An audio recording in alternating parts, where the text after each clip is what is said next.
Neste momento, Deus, através desta emissora, leva até você mais um programa de fé, com hinos, orações e uma palavra poderosa a seu favor. Fé para vencer o mundo. Somente crer, somente crer,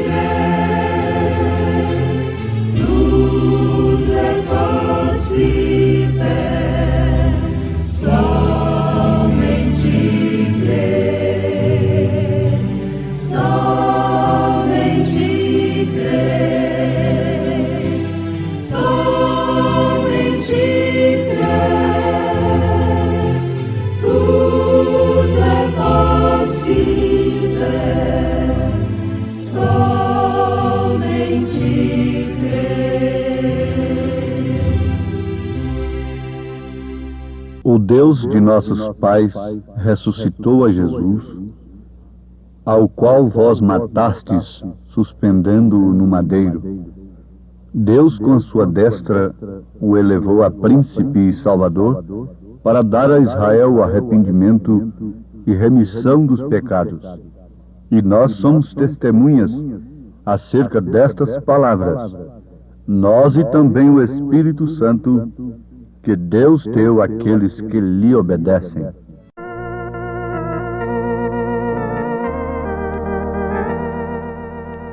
Quando o dia enegrecer e o labor findar, veremos lá do céu Jesus com todo o seu poder, e Ele virá em sua glória para receber os escolhidos de seu Pai. Veremos, pois, quem disse: vinde a mim, e então teremos sempre a Jesus, a sua mão nós vamos ver também, ó sim, pra sempre, ó sim, pra sempre com meu Jesus. Os nossos queridos vamos ver com Salvador, e assim conheceremos Deus, o Pai de amor sem fim. O que é mais doce para nós é estarmos com Jesus eternamente com Jesus. Veremos, pois, quem disse: vinde a mim, e então teremos sempre a Jesus, a sua mão nós vamos ver também, ó sim, pra sempre, ó sim, pra sempre, sempre sim, com meu Jesus.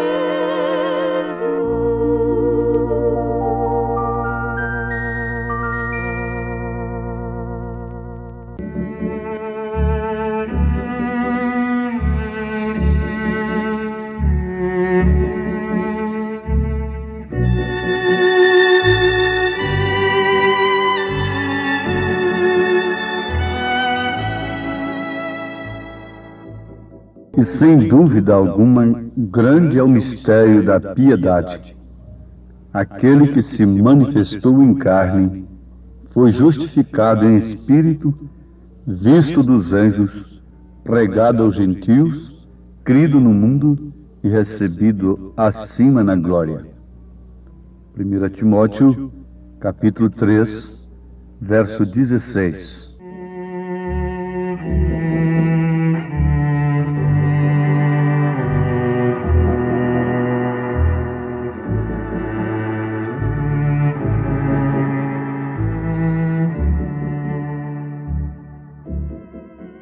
Temos aqui, ouvintes amados, São Paulo falando sobre o grande mistério da piedade. Que mistério é este? Isso se refere claramente ao mistério da unicidade de Deus. É Deus sendo Pai, Filho e Espírito Santo.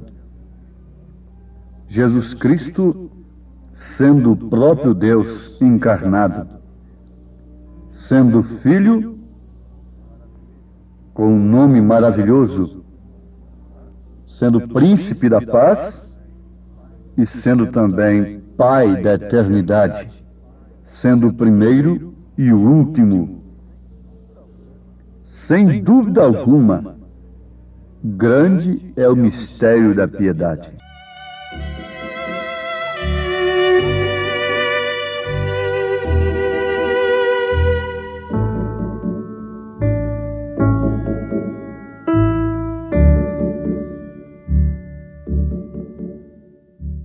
Vamos afirmar para os nossos ouvintes que se Deus não der uma revelação de si mesmo ao homem, o homem estará totalmente perdido no engano religioso. Jesus disse, se referindo à era em que estamos vivendo, que, se possível, enganaria até os escolhidos. Mas não é possível, graças ao Senhor. Por quê?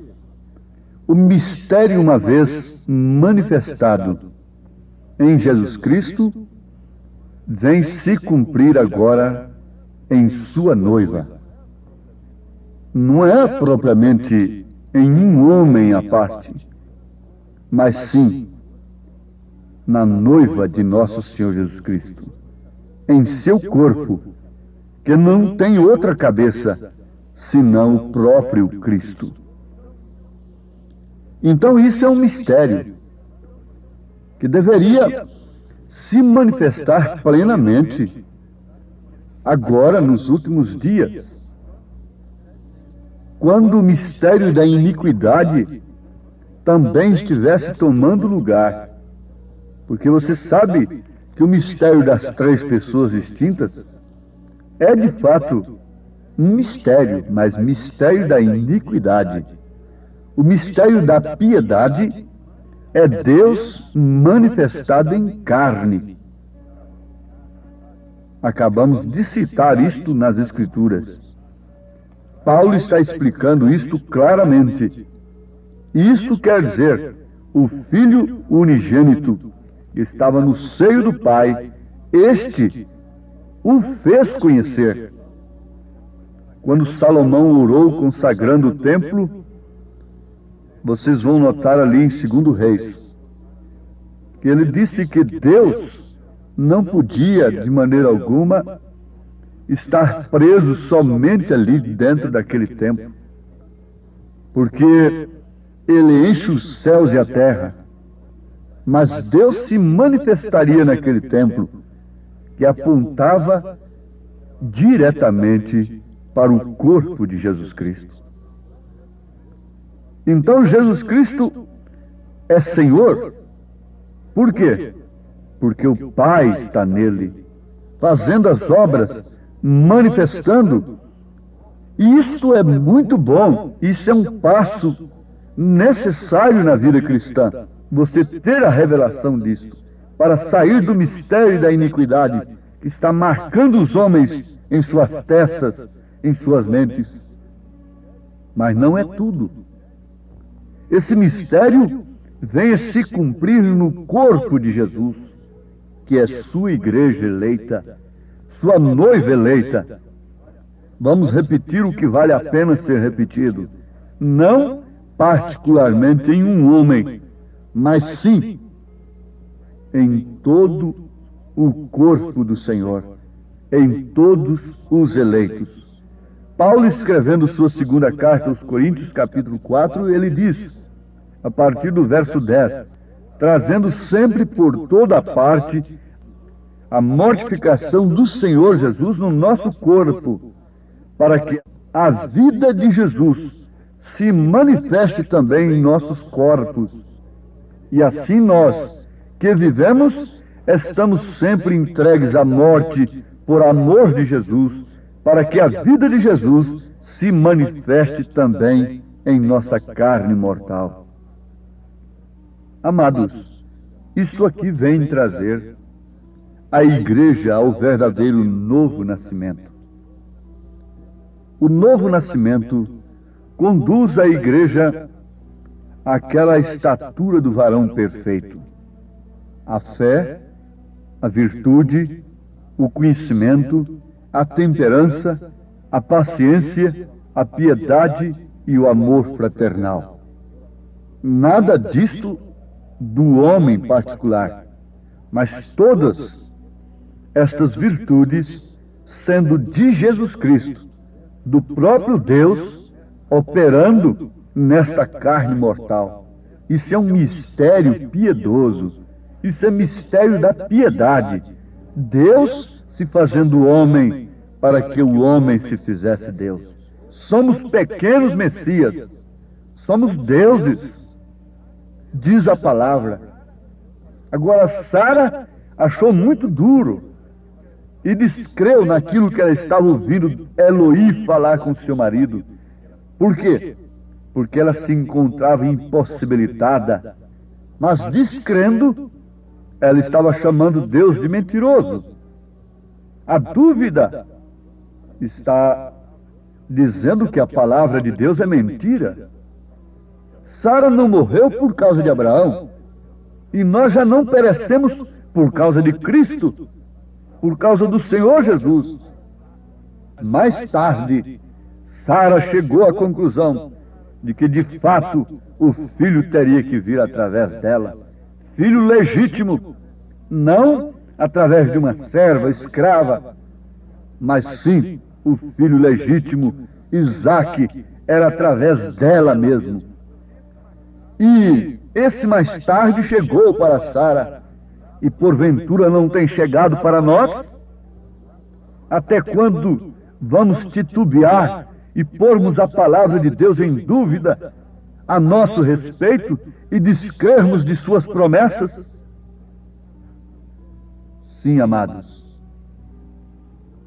O que explica tudo isto é a falta do novo nascimento. O novo nascimento nos dá um novo espírito, nos dá um espírito limpo, novo, verdadeiro, tranquilo, sério, cheio do gozo do Senhor. O novo nascimento, o batismo do Espírito Santo, nos leva a sermos verdadeiros cristãos. Cristãos que, na verdade, devem ser mais exuberantes e cheios de prazer no Senhor que o mundo, quando saboreia as delícias de seus prazeres. A cristã tem muito mais prazer de se vestir de acordo com a palavra de Deus do que aquela mulher mundana tem prazer de sair semi-vestida na rua.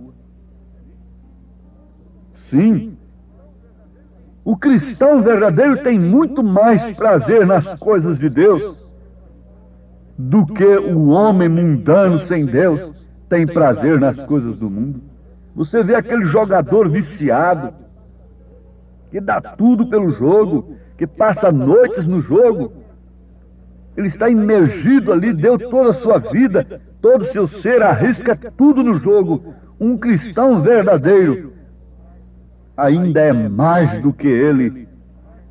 Tem muito mais prazer em Cristo do que aquele jogador viciado tem no jogo. Um cristão verdadeiro tem muito mais prazer em Cristo, na sua palavra, do que o bêbado tem prazer no álcool. Um cristão verdadeiro tem muito mais prazer em Cristo e em sua palavra do que o fumante tem no fumo. E vocês podem perfeitamente ampliar este pensamento.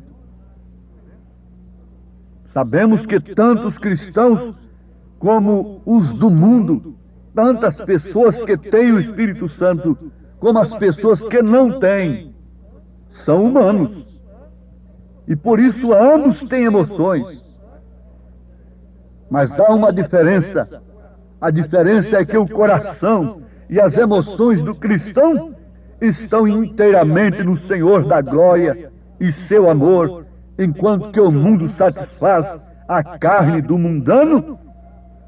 O Espírito Santo, a palavra de Deus, o gozo da glória de Deus satisfaz o cristão. Mas a quem é dado o Espírito Santo?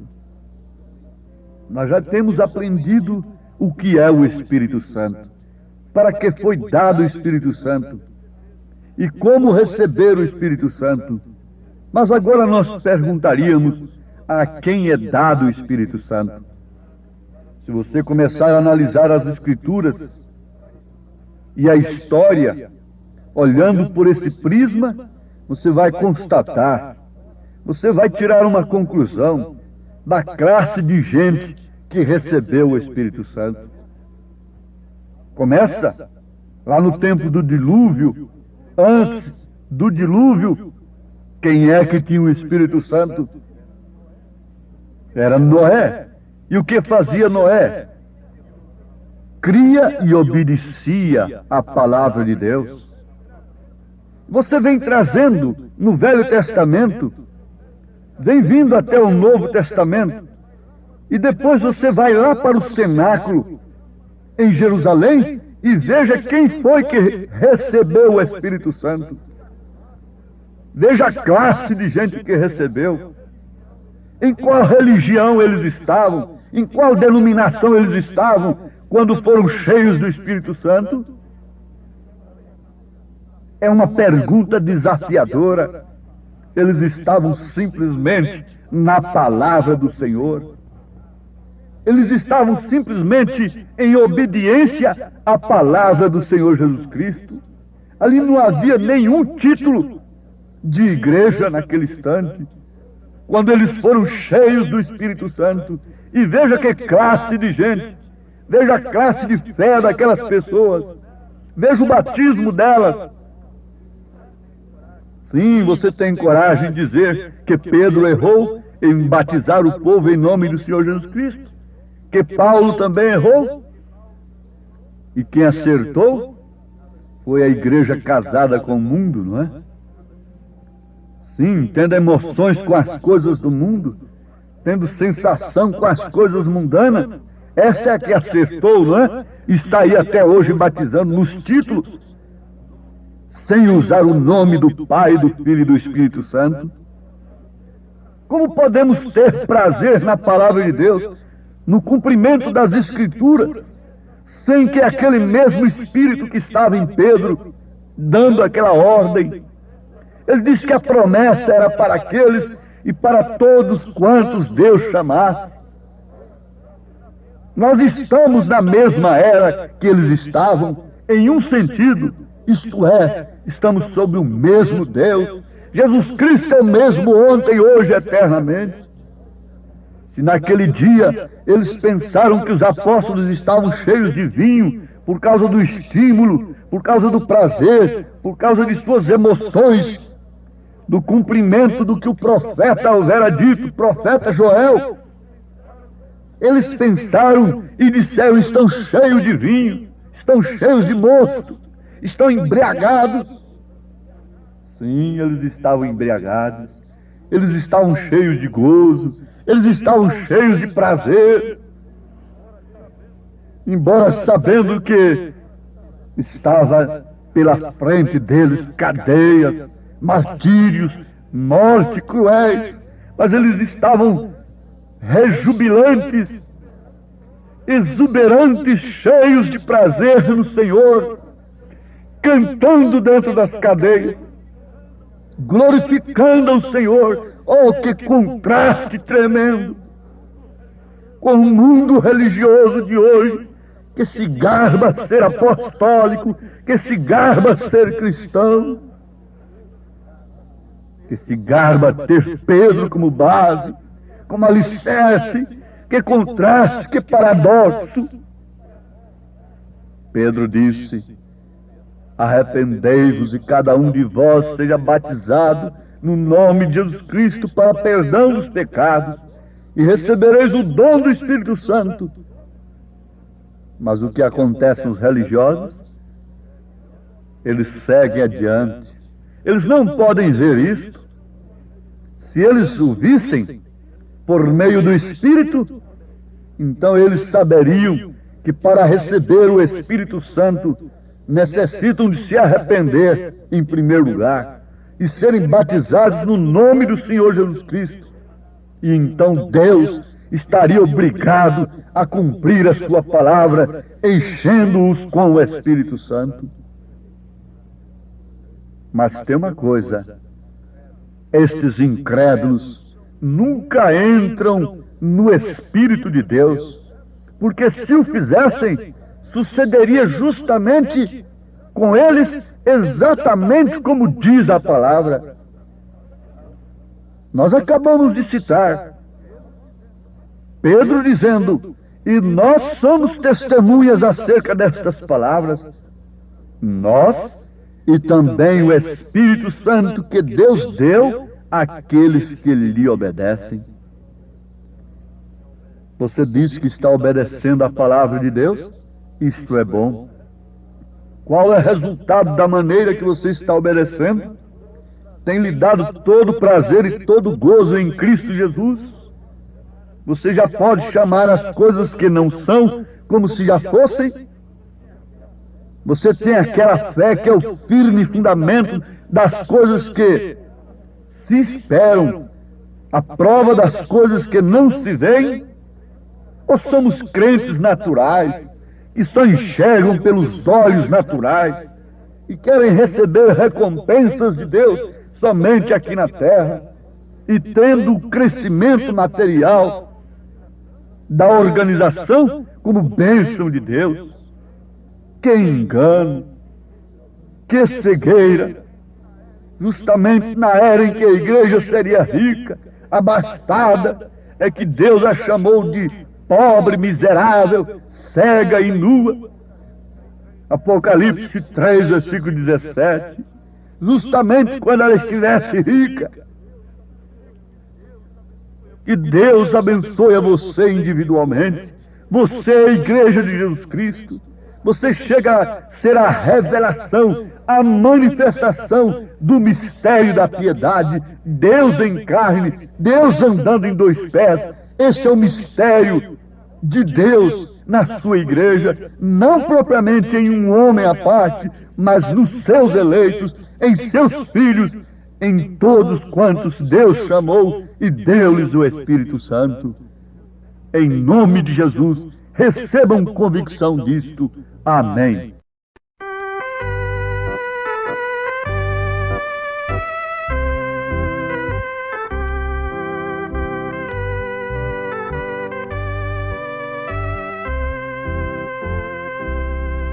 Cantarei de Deus a história que livrou-me do mal e concedeu-me salvação. Com amor, Jesus, o Mestre, sobre o lenho penou. Se foi por ti, foi por mim. A Jesus sempre estarei louvando. este amor tão singular, cantando com amor. Jesus, o Mestre, sobre o lenho penou. Se foi por ti, foi por mim. Cantarei de Deus a história que livrou-me do mal e concedeu-me salvação. Com amor, Jesus, o Mestre, sobre o lenho penou. Se foi por ti, foi por mim. A Jesus sempre estarei louvando este amor tão singular, cantando com amor e fervor. Sempre estarei a louvar a Jesus, meu Salvador, Senhor e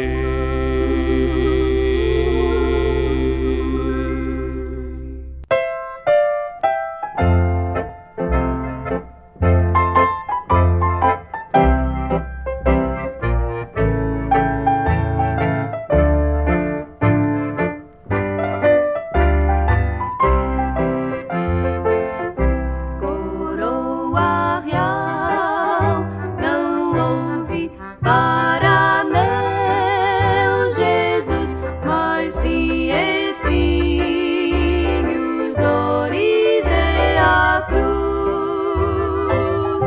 Ao homem amou, seu sangue por nós derramou em rude cruz, que por nós morreu Jesus. Em rude cruz morreu Jesus, mudando assim seu reino aqui. Ao homem amou e o salvou, divino amor do Salvador.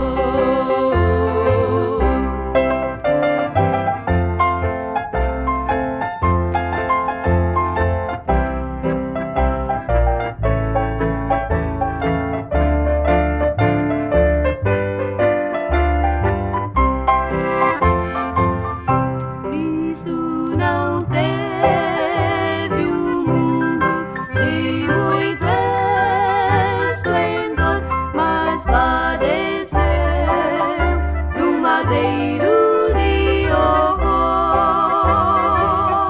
Ele sofreu por nós dores e aflições. Bendito Rei em toda a criação.